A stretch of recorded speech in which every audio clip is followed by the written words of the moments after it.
বাঘাঝোড়ার নটাবনিয়া খাল বেশ নামকরা। বাঘাঝোড়ার এই বিলটা, এটা বড় বিল নয়, ডর। এই ডরে প্রতি বছর একবার ফসল হয়, অর্থাৎ ধান হয় এবং প্রচুর ধান হয়। আর বাকি সময়টা এখানের স্থানীয় মানুষরা এখানে মাছের উপর তাদের অধিকাংশ মানুষ জীবিকা নির্বাহ করে। এই যে খালটা, এই খালটার নাম হচ্ছে নটাবনিয়া খাল।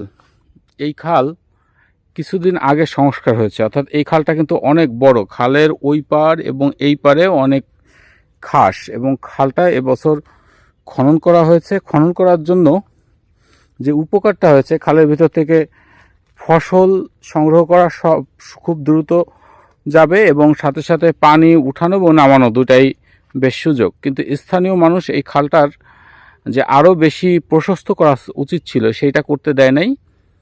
এরপরে বাকি যে দুই পারে খালের পাড়ের যে জায়গা, এই জায়গাগুলো এই যে দেখছেন, এগুলো হচ্ছে সরকারি জায়গা। যার যার বাটের সামনের জায়গা শেষে ভোগ করে, এটা একটা স্বাভাবিক আমাদের দেশের নিয়ম। তো সেই হিসেবে এখানে গাছ লাগানোর কথা, অনেকে গাছ লাগিয়েছে। তবে এখানে আমাদেরও কিছু জায়গা আছে, যেমন এই যে গাছগুলো দেখছেন, বোধহয় 3 হাত দূরত্বে এই যে চম্পুর গাছ লাগানো হয়েছে। এই গাছটা হচ্ছে খুবই ক্ষতিকর একটি গাছ। এই গাছের আশেপাশে এই পাতা যেখানে যায় সেখানে কিন্তু ফসল হয় না, অথচ এটা কিন্তু ফসলের জন্য বিখ্যাত একটা জায়গা। এবং সীমানার পাশে নিয়েও কিন্তু এইভাবে আপনার এই চম্পল গাছটা লাগানো হয়েছে। অথচ যেটা উচিত ছিল, এটা যেহেতু সরকারি জায়গা, এখান থেকে ফসল আনার জন্য এখান থেকে নসিমন, ভটভটি, টমটম বা ছোট ট্রাক যা বলেন না কেন, সেগুলো ঢোকার মতো একটা রাস্তা। সেই রাস্তা যাবে, ফসল নিয়ে কৃষক একেবারে বাড়িতে নিয়ে নামাবে। সেই রাস্তায় কি করছে, সেই রাস্তায় এখন এই গাছগুলো লাগানো হয়েছে। এই গাছগুলো যখন বড় হবে, এখান থেকে কৃষক মাথায় করে যে বোঝা নেবে, সে বোঝা নেওয়াও কিন্তু সম্ভব না। এ হচ্ছে আমাদের দেশের মানুষের একটা নেচার, অর্থাৎ পরের জায়গা ভোগ করব, সেটাও জবরদস্তি করে করব, অন্যের ক্ষতি করব। অথচ দেখেন আমরা যে কাজটা করছি, এই যে কলা গাছের সাইজ দেখছেন, এটা হচ্ছে আমাদের। এই যে কলা গাছে আমি যে লাগিয়েছে তাকে আমি বলছি এমন দূরত্বে লাগাওয়া মাঝখান থেকে যেন নসিমন যায়। দেখেন 1 2 3 4 সারি কলা গাছ লাগিয়েছে। যদি এই চম্পল গাছের মতো লাগানো হয় তাহলে কিন্তু এখান থেকে আরও 1 সারি, অর্থাৎ 5 সারি কলা গাছ কিন্তু এখানে লাগানো সম্ভব। কিন্তু আমরা এই জায়গাটা ফাঁকা রেখেছি শুধু এই কারণে, মানুষ এখান থেকে তাদের ফসল নিয়ে সুন্দর করে চলাচল করতে পারবে এই কারণে। এবং কলা গাছ জানেন একটা অস্থায়ী গাছ, এটা যে কোনো মুহূর্তেই কাটা সম্ভব। অথচ সেই গাছ কিন্তু আমরা দূরত্বে লাগিয়েছি যাতে এখান থেকে যেতে পারে অন্তত 6-7 হাত, অর্থাৎ এক সারি থেকে আরেক সারির মাঝখানে 7-8 জায়গা রাখা হয়েছে। এখানে ওই পাশে একটু কম, এই 7-8 জায়গা রাখা হয়েছে এই কারণে এখান থেকে মানুষ ভ্যানে করে, নসিমনে করে ফসল তুলবে, এরকম একটা পরিকল্পনা ছিল।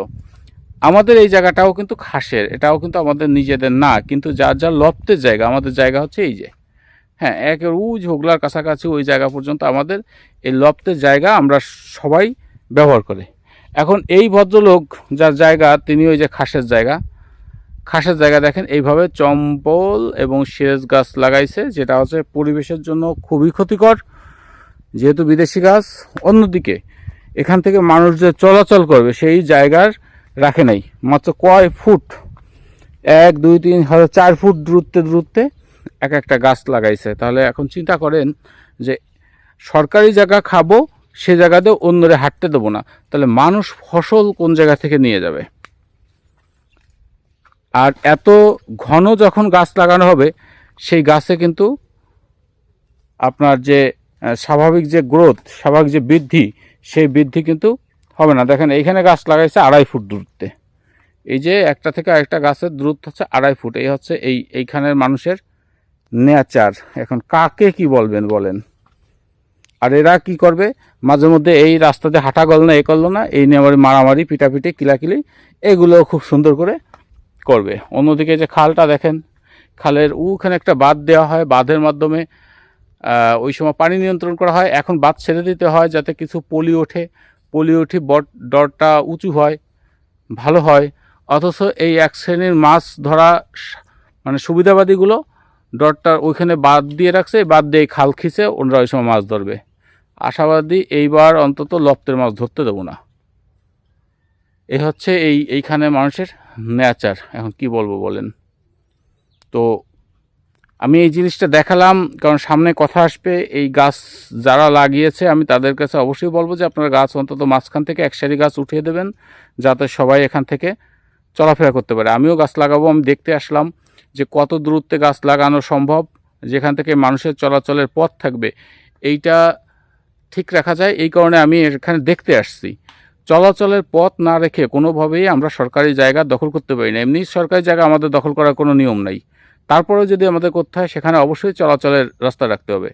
এরপরে চলাচলের জন্য নিজের কৌলতি জায়গাও ছাড় দিতে হবে। এটা হচ্ছে সাধারণ একটা নিয়ম, কিন্তু এখানকার মানুষ সেটা মানে না। যাক, ভবিষ্যতে হয়তো এই বিষয়গুলো নিয়ে কথা হবে, সামাজিক যোগাযোগেও হবে। এলাকার যারা করছে তাদের সাথেও হয়তো এইটা নিয়ে মত দ্বিমত, কেউ পক্ষে কথা বলবে। ভবিষ্যতে কিছু হলে আমি অন্তত সামাজিক যোগাযোগ মাধ্যম যারা ব্যবহার করে তাদের সাক্ষী হিসেবে আমি জিনিসটা রাখলাম। তো আপনারা একসময় হয়তো সাক্ষী হবেন। সবাইকে ধন্যবাদ।